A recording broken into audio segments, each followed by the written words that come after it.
అందరికీ నమస్కారం. నేను మీ దేవి. 'శాడిస్ట్ మొగుడు' సీజన్ 2 89వ భాగం. రచయిత వనజ గారు. చెల్లిని చూసి మనసులోనే ఆశ్చర్యపోయిన అభిరూప్ ఆమె ఉంటున్న విధానానికి ముచ్చటగా ఫీలవుతూ, పర్లేదు జ్వాల అయినా కరెక్ట్ దారిలో ఉందని అనుకుంటూ కొంచెం సంతోషపడ్డాడు.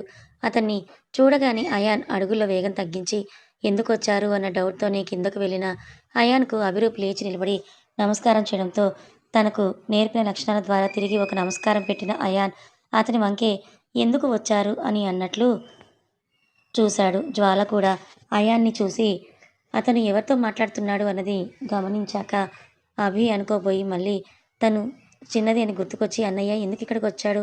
తాతయ్య మళ్ళీ ఏమైనా ప్లాన్ వేశాడనే డౌట్‌తోనే ఆమె కూడా కిందకొచ్చింది. బావ బావున్నారా అని అభిరూప్ అడుగుతూ ఉంటే, అయాన్ ఫస్ట్ కొంచెం షాక్ అయినా కూడా తర్వాత అతని గతం గుర్తుకొచ్చి, మంచోడే ఆ ముసలోడి దగ్గర పెరగలేదు కాబట్టే ఇతనికి ఇంత సంస్కారం మంచిగుంది ఏర్పడిందేమో అని భావించి, బావున్నాను అభిరూప్. అందరూ ఓకేనా?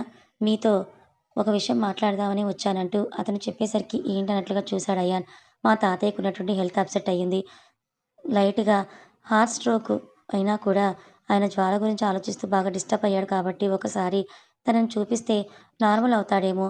మేమెవరము కాల్ చేసినా కూడా జ్వాల లిఫ్ట్ చేయడం లేదు. కాబట్టి మీరొకసారి తనతో మాట్లాడి పంపిస్తే మా తాతయ్యకి చూపించి సాయంత్రంకంతా మళ్ళీ నేనే వదిలిపెడతాను. ఎంతైనా తనకు తాతయ్యే కదా అంటూ అభిరూప్ మంచిగా చెప్పేసరికి అక్కడ తను తీసుకోవాల్సిన నిర్ణయం ఏదీ లేదన్నట్టుగా జ్వాల వంకే చూశాడతను. నువ్విప్పుడిప్పుడే చూస్తున్నావు కాబట్టి మీకలా అనిపిస్తుందిలే అన్నయ్య. ఖచ్చితంగా తాతయ్య ఏదో ఒక నాటకం ఆడుతూనే ఉంటాడు నన్ను రప్పించడానికి. నువ్వయన్ని పట్టించుకోకు. నీ బిజినెస్ చూసుకో.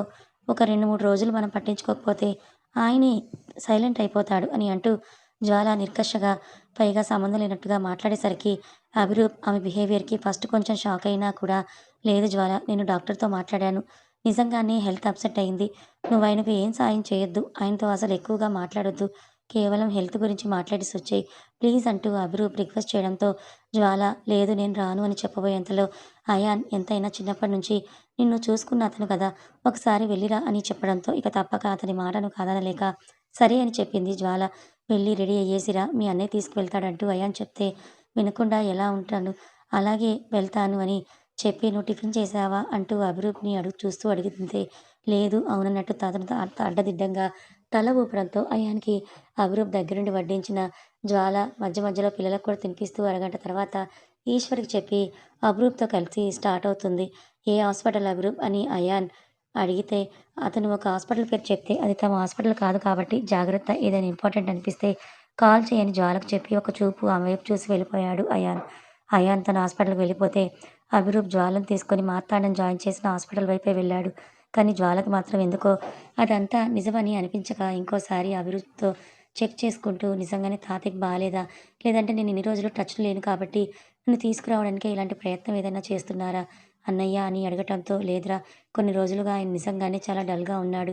డాక్టర్ కూడా సీరియస్‌గానే చెప్పేసరికి పైగా ఐసీయూలో కూడా ట్రీట్మెంట్‌కి రెస్పాండ్ అవ్వకుండా నిన్నే కలవరిస్తూ ఉన్నాడంట. అందుకే నీ కోసం ఇంటికి వచ్చాను అని అయాన్ చెప్పడంతో ఇంకా హాస్పిటల్‌కి వెళ్ళేంత వరకు జ్వాల ఏమీ మాట్లాడలేదు. ఇద్దరూ మార్తాండ రూమ్‌లోకి పర్మిషన్ తీసుకొని లోపలికి వెళ్ళడంతో మెషిన్ల మధ్య సెలైన్ ఎక్కుతున్న ముసలోడిని చూసేసరికి జ్వాల పాపకి వాత్సల్యంలాగా తాత్సల్యం కూడా పెరిగిపోయి ఎమోషనల్‌గా ఆయన దగ్గరికి వెళ్ళి చెయ్యి పట్టుకునేసరికి చేసేది ఎలాగో యాక్టింగ్‌నే కాబట్టి కాసేపు రెస్పాండ్ అవ్వకపోయినా కూడా తర్వాత జ్వాలతో మాట్లాడాలి కాబట్టి అప్పుడే ఆమె స్పర్శకు అన్నీ తెలిసి వచ్చినట్టుగా బిల్డప్ ఇస్తూ కళ్ళు తెరిచాడు మార్తాండ తాత.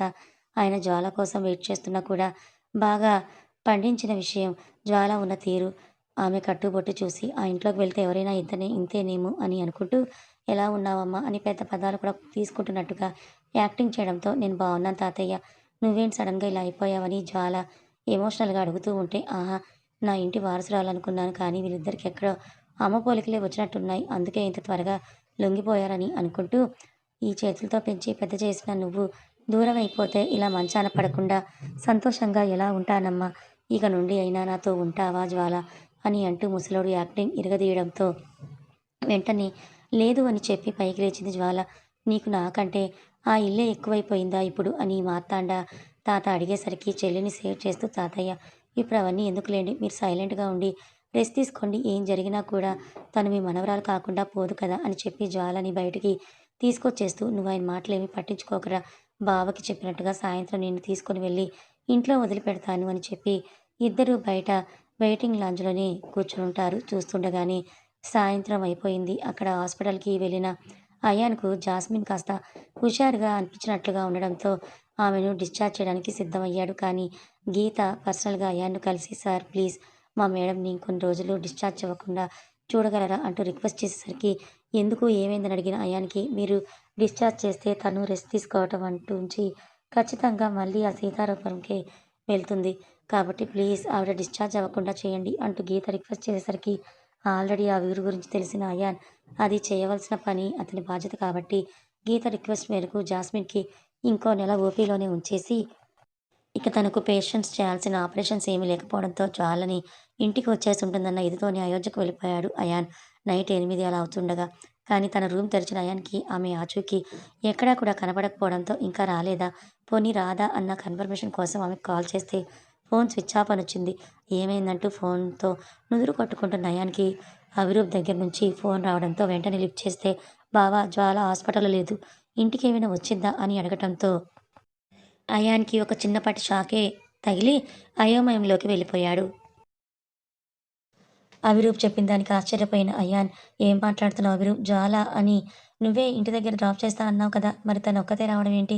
అసలు తను ఇంట్లోనే లేదు" అంటూ ఇంకోసారి కన్ఫర్మేషన్ కోసం కిచెన్‌లోనో పిల్లల దగ్గర ఉందేమోనన్న డౌటొచ్చి ఫాస్ట్‌గా కిందకి వెళ్లి అందరూ కూర్చున్న దగ్గర జ్వాలని చూసారా అని అడగటంతో ఎవరికి వారు తల అడ్డంగా ఊపితే ఇంకొంతమంది అవును జ్వాల సాయంత్రం నుంచి కనిపించట్లేదు ఎక్కడికి వెళ్ళిందని అడగటంతో అయాన్‌కి కన్ఫర్మ్ అయిపోయింది. ఆమె ఎక్కడో మిస్ అయ్యిందని. అదే విషయం ఫోన్ లైన్‌లోనే ఉండడంతో అవిరూప్‌ని కూడా అడగటంతో డ్రైవ్ చేస్తున్నవాడు కారు ఆపేసి వెదురుద్దుకుంటూ అసలు ఏం జరుగుతోందని ఆలోచించాడు. అన్నా చెల్లెళ్ళు ఇద్దరూ సాయంత్రం వరకు మార్తాండ రూమ్ ముందే ఉన్నారు. ఇంకా బాగా పొద్దున బానే తిన్నారు కాబట్టి లంచ్ ఏమీ ఆకలి వేయకపోవడంతో కాఫీ, జ్యూస్ తాగి అలాగే ఉంటే సడెన్‌గా డాక్టర్స్ హడావుడి మొదలైంది. ఏమైందో అని ఇద్దరు టెన్షన్ పడుతూ ఉంటే వాళ్ళని దగ్గరికి రానివ్వలేదు డాక్టర్స్. కానీ నర్సులు ఒక 10 నిమిషాలు అయ్యాక నర్స్ ఒక స్లిప్ తీసుకొచ్చి అభిరూప్‌కిస్తూ "సార్ డాక్టర్ ఈ మెడిసిన్ వెంటనే కావాలన్నారు. ప్లీజ్ ఫాస్ట్‌గా తీసుకురారా" అని చెప్పడంతో జ్వాలని అక్కడే ఉండమని చెప్పి హాస్పిటల్‌లోనే కింద ఉన్న మెడికల్ షాప్ పరిగెత్తాడు అభిరూప్. కానీ అవి ఎక్కడా అందుబాటులో లేకపోవడంతో 20 కిలోమీటర్ల దూరంలో ఉన్న ఇంకో బ్రాంచ్‌కి వెళ్తే అక్కడ దొరుకుతాయని మెడికల్ షాప్ అతను చెప్పడంతో వెనక ముందు ఆలోచించకుండా స్టార్ట్ అయిపోయాడు అయాన్. జ్వాల గురించి వదిలేసి అతను ట్రాఫిక్‌లో వెళ్లి తీసుకొని వచ్చేసరికి టైం ఈజీగా గంట పట్టడంతో ఫాస్ట్‌గా వాటిని తీసుకొచ్చి డాక్టర్‌కిచ్చాడు. ఆ టెన్షన్‌లో జ్వాలను పట్టించుకోలేదు కానీ మరో గంట తర్వాత ఏం లేదు మరొకసారి ఒక మైల్ జర్కిచ్చింది అంతే. నౌ ఆయన సేఫ్‌గానే ఉన్నారంటూ చెప్పేసి వెళ్ళిపోతే థాంక్ గాడ్ అని అనుకున్న అవిరూప్ ఇప్పుడు తన పక్కన చూసుకుంటూ జ్వాల లేకపోవడంతో ఫస్ట్ ట్యాబ్ దగ్గరుంది అనుకున్నాడు. తర్వాత అక్కడ కూడా లేకపోవడంతో రెస్ట్ రూమ్‌కి ఏమైనా వెళ్ళుంటుందా అన్న డౌటొచ్చింది. కాసేపు వెయిట్ చేశాడు. కానీ ఆమె తిరిగి వచ్చే సూచన కనిపించకపోవడంతో వెంటనే జ్వాలాకి ఫోన్ చేస్తే స్విచ్ ఆఫ్ అనొచ్చింది. ఏమైనా కాల్ చేస్తే అయోధ్యకు వెళ్ళిందా అని అంటూ ఒకసారి మార్తాండ వైపు చూసి అయోధ్యకు వెళ్ళాలని అనుకున్న అభిరూప్ నర్స్ అడ్డుపడడంతో సార్ మీరు లోపలికి వెళ్ళడానికి పర్మిషన్ లేదు అని పేషెంట్‌కి ఇన్ఫెక్షన్ అవుతుందని చెప్తే లేదు లోపలికి వెళ్ళను. బయటుండే చూస్తానంటూ ఐసీయూ గ్లాస్ డోర్ కూడా కర్టెన్‌తో క్లోజ్ చేసి ఉండడంతో చూశాడు అభిరూప్. నో సార్ డాక్టర్ వద్దని చెప్పారు. ప్లీజ్ మా పనికి అడ్డు రాకండి అంటూ ఆమె చెప్పేసరికి కాస్త డౌట్‌తోనే తాత సేఫ్‌గా ఉంటాడులే అని అనుకుంటూ అయోధ్యకి స్టార్ట్ అవుతూ జ్వాలకి ఎన్నిసార్లు కాల్ చేసినా స్విచ్ ఆఫ్ అని రావడంతో అయాన్‌కి కాల్ చేస్తే తెలిసిన విషయం చాలా అక్కడికి రాలేదు అని నుదురుద్దుకుంటున్న అభిరూప్ విషయం క్లియర్‌గా అర్థమైంది. ఈసారి తనతో పాటు జ్వాల కూడా ఆ ముసలోడు ఆడిన మైండ్ గేమ్‌లో చిక్కుకుంది అని. ఎక్కడికి తీసుకువెళ్ళుంటాడు? ఇంటికా అని అనుకుంటూ అదే విషయాన్ని అయాన్‌కి షేర్ చేసి తను కూడా ఇంటికే బయలుదేరాడు. హాల్‌లో ఉన్న ముగ్గురు జంటలు పెద్దోళ్ళందరూ తన వైపే చూస్తూ ఉండడంతో జ్వాల మిస్ అయిందంట. అవిరూప్ ఇలా అంటున్నాడని చెప్పేసరికి అక్కడున్న అందరికీ కూడా అర్థమైపోయింది. మరోసారి మార్తాండ తమ చుట్టూ ఏదో ప్లాన్ చేయడానికి సిద్ధపడుతున్నాడు అని. అయాన్ అందరి వైపు చూసి ఒకసారి నేను ఆ మార్తాండ ఇంటికి వెళ్ళొస్తాను అని చెప్తే అభి, అజిత్ కూడా వెళ్ళడానికి ముందుకొచ్చారు. పర్లేదు నేను చూసుకుంటాను అభి కూడా ఉన్నాడు కదా! మీరు ఇంట్లోనే ఉండండి అని చెప్పి వాళ్ళు ఇంకో మాట మాట్లాడకుండా వెంటనే బయటికి వెళ్ళిపోయాడు అయాన్. కాస్త నెలలు నిండినప్పటి నుంచే ఎందుకో జానకి మనసంతా కూడా గజిబిజిగా ఉండడంతో ఆమె ఏ సిట్యుయేషన్‌ని కూడా అంతగా హ్యాండిల్ చేయలేనట్లుగా అనిపిస్తుంటుంది అభికి ఈ మధ్య. అంటే నెల రోజులుగా. అందుకే వీలైనంత వరకు పిల్లలు కూడా ఆమె ముందు ఎక్కువ అల్లరి చేయకుండా చూసుకుంటూ, ఎక్కువ ఒత్తిడి ఇవ్వకుండా ఒక గాజు బొమ్మలాగా చూసుకుంటున్న అభికి కూడా ఆ నిమిషం ఎందుకో ఇంకోసారి తమ జీవితాల్లోకి ఏదో గ్రహణం రాబోతుంది అని అనిపించి డిన్నర్ చేశాక కూడా చాలా కోసమే ఆలోచిస్తూ హాల్లోనే ఉన్నారందరూ. పెద్దవాళ్ళని వెళ్ళిపోమని చెప్పిన అభి, అజిత్‌కి సైగ చేసి జానకి ఇంతసేపు మేలుకోవడం కరెక్ట్ కాదని అనుకుంటూ ఆమెకు ఆ మాట, ఈ మాట చెప్పి డైవర్ట్ చేస్తూ తమ రూమ్‌కి తీసుకువెళ్ళి నిద్రపుచ్చి వచ్చాడు. కానీ ఆమె డీప్ స్లీప్‌లోకి వెళ్ళగానే ఈజీగా ఆమె గుండెలాగా అడ్జస్ట్ చేసి ముగ్గురికి బ్లాంకెట్ కప్పి హాల్లోనే తన కోసం వెయిట్ చేస్తున్న అజిత్, కశ్యప్‌ల దగ్గరికొచ్చి కూర్చున్నాడు అభి. బావ ఏమై ఉంటుందంటూ కశ్యప్ అడిగితే అనుకునేదానికి ఏముంది గెలవడానికి పాము తన గుడ్లు తనే మింగేసినట్లు ఇప్పుడు ఈ ముసలోడు తన మనవరాల్ని అడ్డం పెట్టుకున్నాడు.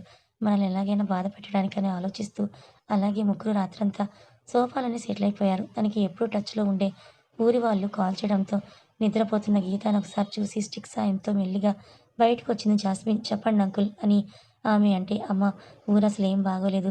నీళ్లు తాగడానికి కూడా చాలా ఇబ్బంది పడుతున్నాము. నువ్వు వచ్చే వీలున్నా త్వరగా వచ్చి ఆ గవర్నమెంటోళ్ళతో మాట్లాడి ఏదో ఒక సాయం చెయ్యమ్మా. మా ఊరి పరిస్థితి గురించి నీకు తెలిసిందని అనుకుంటున్నాను. ఆ సూర్యదేవర కుటుంబాన్ని వెతుక్కుంటూ మా వాళ్ళు హైదరాబాద్‌కే వచ్చారు. కానీ వాళ్ళెక్కడుంటున్నది తెలియక ఈరోజు మొత్తం వెతుకుతూనే ఉన్నారు. ఏదో ఒకటి చెయ్యమ్మా అంటూ వాళ్ళు దీనంగా అడుగుతూ ఉంటే జాస్మిన్‌కి కూడా ఒక గవర్నమెంట్ ఎంప్లాయీ తన కర్తవ్యాన్ని నిర్వర్తించాలి అన్న బుద్ధి పుట్టి ఇంకో 2 రోజుల్లో ఎలాగైనా అయాన్ దగ్గర పర్మిషన్ తీసుకొని తను హెల్తీగా ఉన్నానని ప్రూవ్ చేసి డిశ్చార్జ్ రాయించుకోవాలని ఫిక్స్ అయ్యి ఎవరు వచ్చినా కూడా అక్కడికి తీసుకొని వెళ్ళిపోతున్నారు కాబట్టి నేనే వస్తాను అంకుల్ అని వాళ్ళకు హామీ ఇచ్చిన జాస్మిన్ ఆ రాత్రి తను వేసిన ప్లాన్స్ అన్నీ సాఫ్ట్ కాఫీ ఫోన్‌లో ఉండడంతో వాటిని చూస్తూ మేల్కొనే ఉంది. ఆ రాత్రి వేళ మార్తాండ ఇంటికొచ్చిన అయాన్, అభిరూప్ ద్వారా జరిగింది ఇంకొంచెం క్లియర్‌గా తెలుసుకునేసరికి 100% అతనికి అర్థమైపోయింది.